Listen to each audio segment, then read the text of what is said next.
Friend, कैसे हो आप लोग। आज हम लोग वर्ण विचार यानी फोनोलॉजी, ठीक है, वो देखते हैं क्या होते हैं और कितने हैं, क्या क्या है, इस बारे में हम लोग देखते हैं। ठीक है, तो एक निश्चित क्रम में वर्णमाला किसे कहेंगे? एक निश्चित क्रम में रखे गए वर्णों के समूह को वर्णमाला कहते हैं। एक निश्चित क्रम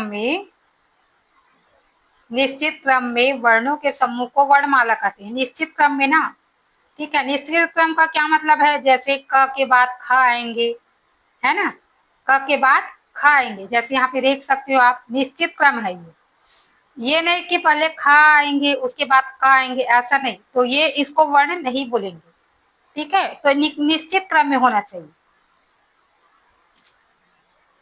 निश्चित क्रम में रखे गए वर्णों के समूह को वर्णमाला कहते हैं। वर्णमाला, जैसे माला में एक माला किसको बोलते हैं?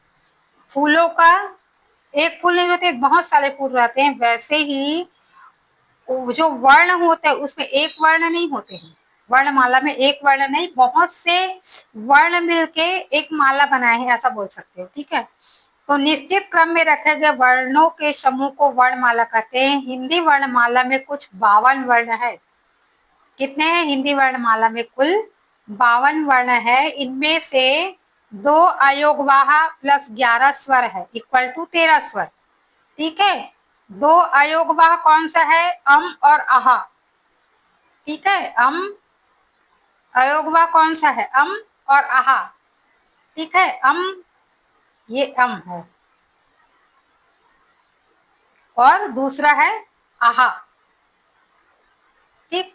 तो ये है, तो दोनों को मिला के कुल टोटल जो है 13 स्वर होते हैं और 33 व्यंजन हैं, जिसमें से 4 संयुक्त व्यंजन हैं और 2 अन्य व्यंजन हैं। अब आगे हम लोग देखेंगे कौन कौन सा है, ऐसा करके। पिछले पार्ट में हमने वर्ण की भाषा यानी वर्णमाला की भाषा की सबसे छोटी इकाई ध्वनि है, इस बारे में जाने, और उसके टुकड़े नहीं किए जा सकते, ठीक है। वर्णमाला किसे कहते हैं? वर्णमाला भाषा की सबसे छोटी इकाई है और जिसके टुकड़े नहीं किए जा सकते, ठीक है। तो उसको बोलते हैं वर्ण, ठीक है। जैसे वर्ण मैं लिख दूं क, तो क को तोड़ सकते हो क्या? क हम जानते हैं कि स्वर और व्यंजन से मिलकर बने हैं, ऐसा, ठीक है। ये क नीचे में हलंग, क्योंकि ये इससे क्या पता चलते हैं? क्योंकि ये पूरा नहीं हुआ है, ठीक है। और अब जाके ये हो जाएंगे पूरा, तो इसको बोलेंगे क, ऐसा, ठीक है। उसको बोलेंगे क। तो इसके वर्ण, ये जो वर्ण है क ना, इसको अगर तोड़ना चाहो तो आप तोड़ नहीं सकते। तो इसी को बोल रहे हैं कि जो वर्ण है ना, भाषा की सबसे छोटी इकाई है, सबसे छोटी, क्योंकि इसके टुकड़े नहीं किए जा सकते, इसलिए इसको सबसे छोटी इकाई कहते हैं। सबसे छोटी ध्वनि है जिसके और टुकड़े नहीं किए जा सकते, ठीक है। और वर्ण के 2 भेद होते हैं, एक स्वर होते हैं और दूसरा व्यंजन, ठीक है। स्वर किसे कहेंगे? वे वर्ण जिसका उच्चारण किसी अन्य ध्वनि की सहायता के बिना किया जा सकता है। वे वर्ण, स्वर किसको बोलते हैं? वे वर्ण जिसका उच्चारण किसी अन्य ध्वनि की सहायता के बिना किया जा सकता है ना, किया जा सकता है, स्वर कहलाते हैं। हिंदी भाषा में 11 स्वर होते हैं। अम और अह को अयोगवाह कहते हैं। इन्हें स्वरों के साथ मिलाने पर स्वर जो है 13 हो जाते हैं। और स्वर लेकिन 2 प्रकार के होते हैं, स्वर 2 प्रकार के, लेकिन हम लोग अब स्वर को 3 प्रकार के मानने लगे हैं, ठीक है। अब 3 प्रकार के मानते हैं, ये ह्रस्व, दीर्घ, ठीक है, और प्लुत स्वर, ऐसा, ठीक। तो ऐसा मानने लगे हैं। आगे देखेंगे, आगे बताऊंगी मैं, ठीक है। पहले देख लेते हैं हर्ष स्वर। इसमें 2 ही स्वर है तो 2 ही देख लेते हैं। हर्ष दीर्घ। हर्ष स्वर, हर्ष का अर्थ है छोटा, हर्ष का स्वर का क्या अर्थ है? छोटा होता है।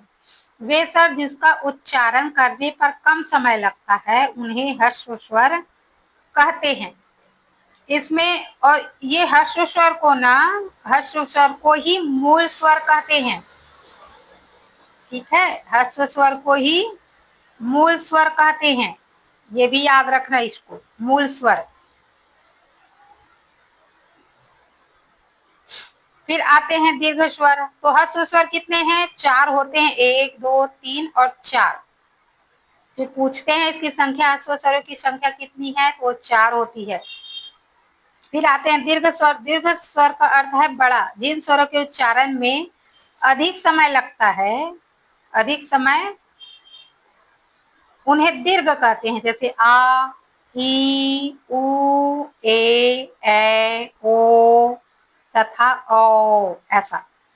स्वरों की मात्राएं। अब स्वरों का दूसरा रूप भी होता है जो मात्राएं कहलाते हैं। और विभिन्न स्वरों की मात्राएं इस प्रकार होती है। ये आप लोग जो है जब पढ़े होंगे तो ये सब मात्राएं जो 12 खड़ी लिखते थे ना, वो उसमें लगाते थे, है ना। अ की कोई मात्रा नहीं होती, ये याद रख लेना। इसकी अ की कोई मात्रा नहीं होती है। ओ की कौन सी मात्रा होती है, देख लीजिए मात्रा। अ की आ, ई की छोटी ई, बड़ी की बड़ी, इधर ऐसे मोड़ते हैं। ऊ की ऊ, छोटे ऊ के बड़े ऊ, ए के ए के ए, ओ के ओ और ओ के औ, ये मात्रा है। ठीक है। फिर आते हैं अयोगवह। अच्छा, प्लुत स्वर एक और है, ह्रस्व स्वर, दीर्घ स्वर, प्लुत स्वर। प्लुत स्वर में तिगुना टाइम लेते हैं। ठीक है, जैसे ह्रस्व स्वर में एक टाइम लिया और दीर्घ स्वर में 2 गुना। और प्लुत स्वर में जो हम लोग अभी पढ़ते हैं ना, प्लुत स्वर ऐसा करके, तो ये सब एग्जाम वगैरह में पूछते हैं। तो प्लुत स्वर यानी तिगुना टाइम लेते हैं, ऐसा बोल सकते हो। ठीक है, तो जैसे ओम, ऐसा, तो ये होते हैं प्लुत स्वर। ठीक है। फिर आते हैं आयोगवाह। अम और अह को आयोगवाह कहते हैं। इन्हें स्वर के साथ मिलाने पर स्वरों की संख्या 33 हो जाती है। ठीक है, सॉरी 13 हो जाती है। ठीक है, 13 हो जाती है। अब अनुस्वर किसे कहते हैं? अनुस्वर, इसका परिभाषा देख लेते हैं।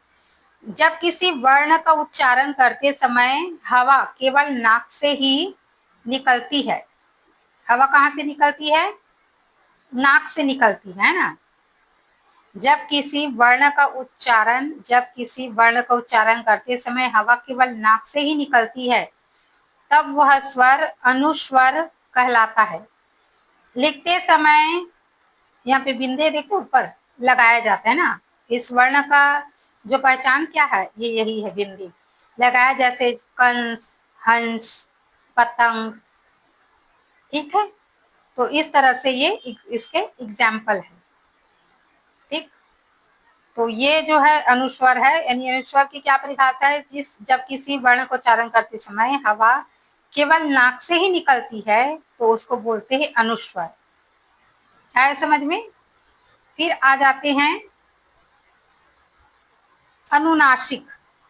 अब अनुनासिक में क्या होता है? जब किसी वर्ण का उच्चारण करते समय हवा नाक और मुंह दोनों में एक साथ निकलती है। जब किसी वर्ण का उच्चारण करते समय हवा नाक और मुंह दोनों से एक साथ निकलती है, तब वह स्वर अनुनासिक होता है। लिखते समय इसका चिन्ह, ये चंद्र बिंदु देख रहे हो, ये होता है, कहलाता है। जैसे आंगन, चांद, सांप। ठीक है, ये आंख भी है। ठीक, आंख, आंख भी वैसे ना। हाँ, ठीक, तो ये हो गया अनुनासिक। ठीक है, फिर आते हैं व्यंजन। वे वर्ण जिसका उच्चारण स्वरों की सहायता से किया जाता है। वे वर्ण जिसका उच्चारण स्वरों की सहायता से किया जाता है व्यंजन कहलाते हैं। हिंदी भाषा में व्यंजन 33 हैं और र और ढ के अतिरिक्त द और ध अतिरिक्त व्यंजन कहलाते हैं, जिन्हें व्यंजन में सम्मिलित करने पर व्यंजनों की कुल संख्या 35 हो जाते हैं। ठीक है, व्यंजनों को मुख्य रूप से 3 वर्गों में बांटा है: स्पर्श, अंतस्थ और उष्ण। ठीक, अंतस्थ व्यंजन और ऊष्म। अब ऊष्म 3 वर्गों में बांटे हैं, ठीक है, और भी वर्ग है लेकिन इसमें 3 वर्ग दिए हैं, ठीक है। फिर आते हैं स्पर्श व्यंजन, ठीक, और इसको जो बोलते हैं ना द्विगुज व्यंजन भी बोलते हैं इसको, जो है ये अतिरिक्त व्यंजन है ना, द और ध, ये दोनों क्या है, द्विगुज व्यंजन, क्योंकि ये द्विगुज द्विगुज द्विगुज व्यंजन, ठीक, द्विगुज व्यंजन भी बोलते हैं इसको, ठीक है।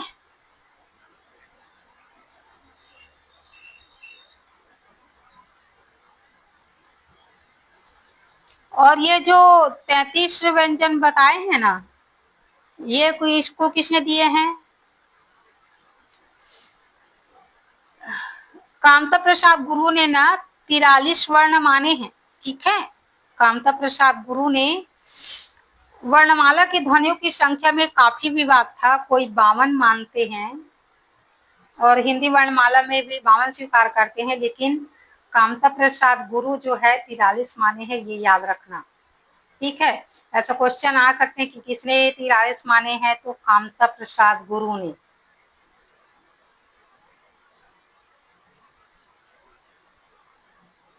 कामता प्रसाद गुरु ने वर्णों की संख्या कितनी मानी है, 43, ठीक है, 43 माने, 43 वर्ण माने हैं,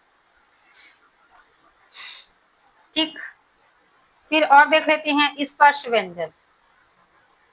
जिन व्यंजनों का उच्चारण करते समय जीभ जो है मुख के विभिन्न स्थानों को स्पर्श करती है, जीभ ना, जिन व्यंजनों का उच्चारण करते समय जीभ मुख के विभिन्न स्थानों को स्पर्श करती है, तो उसको बोलते हैं स्पर्श व्यंजन। जैसे क वर्ग, च वर्ग, ट वर्ग, त वर्ग और प वर्ग। क वर्ग कौन सा है, कंठ, कंठ को बोलते हैं कंठ वर्ग। च को तालव्य बोलते हैं, ट को मूर्धन्य बोलते हैं, त को दांत दंत बोलते हैं और प को ओष्ठ, प फ ब भ म, ऐसा। और ये पांचों ना अनुनासिक है, ये पांचों जो है ना, ये पांचों, इन पांचों को अनुनासिक बोलते हैं, ठीक है, अनुनासिक व्यंजन। अंतस्थ व्यंजन, जिन व्यंजनों का उच्चारण करते समय जीभ मुंह के किसी भी भाग को स्पर्श नहीं करता, इसमें जो स्पर्श करते हैं 25 व्यंजनों में, ठीक है, जीभ जो है मुख के विभिन्न स्थानों को स्पर्श करते हैं, लेकिन अंतस्थ व्यंजन में जीभ जो है मुख के किसी भी स्थान को स्पर्श नहीं करते हैं, अतः इसे अंतस्थ व्यंजन बोलते हैं। जैसे य र ल व, य र ल व, ठीक है, नहीं करती है, स्पर्श नहीं करती है, जीभ जो है मुंह के किसी भी भाग को स्पर्श नहीं करती है, इसलिए इसे अंतस्थ व्यंजन कहते हैं। ये जो है कंठ, जीभ और तालु के योग से इसको बोलते हैं हम लोग, ठीक है, कंठ, जीभ और तालु के योग से इन चारों को बोलते हैं, ठीक है।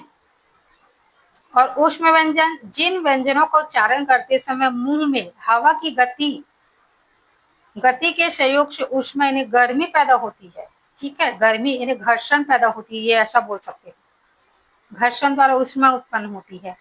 जिन व्यंजनों के उच्चारण करते समय मुख में हवा की गति के सहयोग से गर्मी पैदा होती है यानी ऊष्मा निकलती है, उसे क्या बोलते हैं, ऊष्म व्यंजन बोलते हैं। याद रखना ना, मुंह में हवा की गति के सहयोग से ऊष्मा निकलती है, हवा की गति के सहयोग से ऊष्मा निकलती है यानी गर्मी निकलती है, तो घर्षण होंगे, तो इस वजह से उसे श, श, श और ह, ये चार है संघर्ष व्यंजन या ऊष्म व्यंजन बोलते हैं, ठीक है। और संयुक्त व्यंजन, दो व्यंजनों के मेल से जो व्यंजन बनते हैं इसको संयुक्त व्यंजन कहते हैं। ये भी मुख्य 4 होते हैं, जैसे छ, छ का मैं बताई थी कि कक्षा ऐसा करके, है ना, छ को कैसे बताई थी, क और छ, कक्षा है ना, तो क प्लस छ। ठीक, फिर है त, ये तो पता है, ज्ञ, ज और इया और स्र, स और र, इसको याद रख लेना ज, जज्ञ, जज्ञ ऐसा करेंगे। ठीक है, जज्ञ। ठीक, तो ज्ञान यज्ञ, ये एग्जाम्पल दिए हैं। ठीक,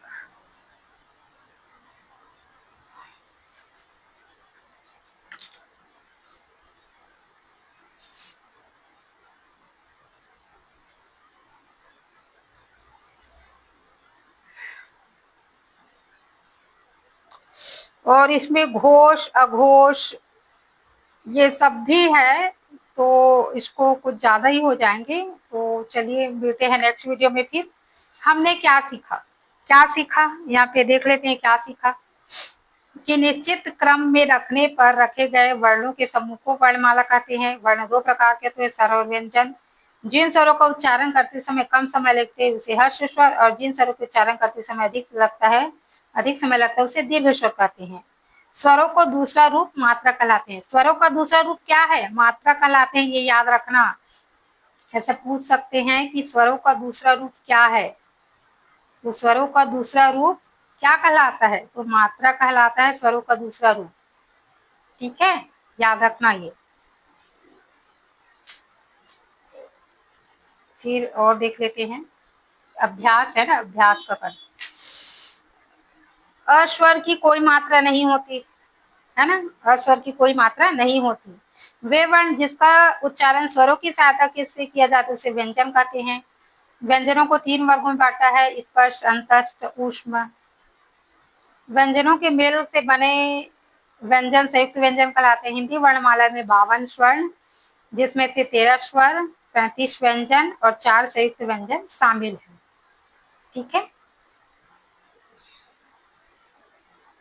फिर अभ्यास देखो करना आप लोग। जिसका उच्चारण स्वर की सहायता से होता है उसे क्या कहते हैं?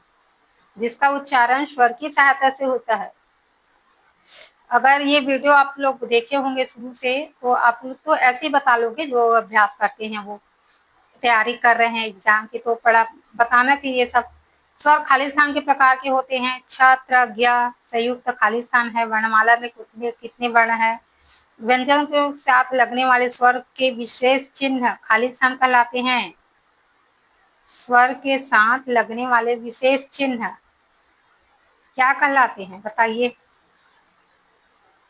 स्वतंत्र शब्द, कथन सही है? स्वतंत्र व्यंजन स्वतंत्र होते हैं, सही है कि गलत है? सूक्त व्यंजन 2 या 2 से अधिक व्यंजनों के मेल से बनते हैं। स्वरों की कुल संख्या 13 है। वर्णमाला में वर्णों की संख्या 52 है। संयुक्त व्यंजन 3 है। फिर 2 वर्णों के मेल से कौन कौन से बने हैं बताइए आप कमेंट में, ये मैं दे रही हूँ इसको। ठीक है, और फिर उचित मात्रा लगाकर लिखिए। यहाँ पे कौन गलत है जिसको सही करना है, फिर यहाँ पे सही मात्रा लगाइए भी है। ठीक है, फिर ये स्वर व्यंजन को अलग करके लिखना है। मात्रा किसे कहते हैं, वर्ण किसे कहते हैं, स्वर किसे कहते हैं, व्यंजन किसे कहते हैं, मात्रा क्या होती है, और संयुक्त व्यंजन किसे कहते हैं। ये आप लोगों के लिए होमवर्क है। इधर भी है, और एक मिनट ना, ये अभ्यास है। अभ्यास तो ये नहीं, चलो कोई बात नहीं, 2-2 व्यंजन लिखो बोल रहे हैं, 2-2 सब। चलो कोई बात नहीं, आज के लिए इतना ही फ्रेंड। अगर वीडियो आपको अच्छे लगे तो प्लीज लाइक कीजिए, कमेंट कीजिए, और ये अभ्यास कार्य है आप देख लेना। ये सब करते रहोगे तो आपको प्रैक्टिस हो जाएगी, भूलोगे नहीं। तो ये इस तरफ का अभ्यास जो है आप करते रहना। ठीक है, ठीक, ये